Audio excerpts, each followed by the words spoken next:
Comment et quand tu as embrassé la religion musulmane? Oh, j'ai embrassé la religion musulmane. Je pense que quand j'étais en sélection, quand on était en 2015, après la CAN, après la CAN, après la CAN, j'ai commencé à m'intéresser à la religion musulmane parce que c'est une religion qu'il faut connaître déjà. Tu vois, faut pas être influencé par qui que ce soit. Il faut te faire ton propre avis à toi. Il faut surtout aller chercher les questions à tes réponses, tu vois. Faut pas suivre, on va dire, des gens parce que tu les vois en train de prier tous les jours, tu vois. Ça, c'est l'erreur que beaucoup de convertis font, tu vois.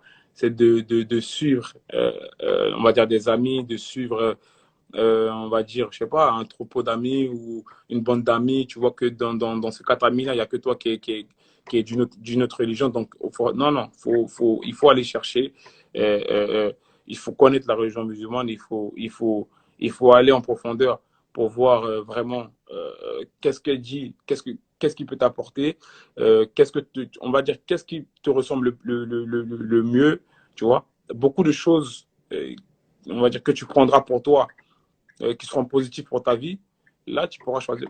Là, tu pourras avoir le choix. Mais moi, franchement, j'ai pris le temps de bien connaître cette religion-là. J'ai pris le temps de bien euh, savoir vraiment où je mets les pieds. Aujourd'hui, je suis un homme heureux parce que j'ai vraiment, dans ma tête, j'ai vraiment pris le choix, pendant le temps. Et franchement, je suis épanoui parce que je suis calme. Machallah, depuis ça, je suis calme, tu vois. Mashallah, Je suis mashallah. devenu un mec, je suis devenu un mec super calme, tu vois. Pourtant, avant, j'étais avec mes amis, tout ça. Des fois, bon, on aimait bien tout ce qui bouge, tu vois. Et depuis que je suis dans cette religion-là, depuis que j'ai embrassé cette religion-là, je suis devenu super. Je suis devenu un mec, on va dire, plus réfléchi et plus calme et qui essaie d'accomplir des projets, d'aider les gens avec beaucoup de choses positives. Donc, non, non, franchement, c'est un truc ce truc-là qui m'est arrivé, je pense que c'est l'une des plus belles choses de ma vie. Aurier est un homme engagé dans le foot. Aurier est un homme engagé en dehors du foot. Si oui, mais pour quelle cause?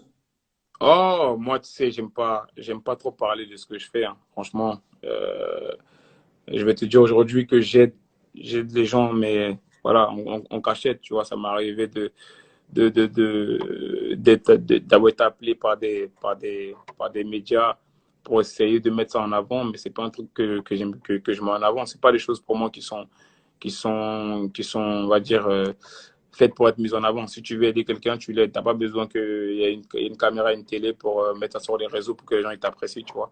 Et je pense que souvent, c'est ce que les gens ils font. Il y en a plein qui font ça pour laver leur image, pour essayer que tout le monde dise, ouais, eux là, c'est des mecs magnifiques, ils embrassent, ils vont vers les gens. Mais non, t'inquiète pas, moi, j'ai pas besoin de ça, tu vois. Je te dis la vérité. J'aide les gens, on est une association bon, j'aide un peu Isma Diomandé dans son Ouais. association. On essaie de faire le bien tout simplement. Après le reste, tout ce qui est autour, bah, je suis pas, on va dire, pour la médiatisation de ce que nous donnons et de ce que nous faisons. Mais je ne veux pas que ça soit divulgué à gauche à droite, tu vois. Mais je mettrai l'association dans ma story après le live pour que vous allez, on va dire, checker et puis vous allez essayer d'aider nos jeunes frères, tout simplement. Ok.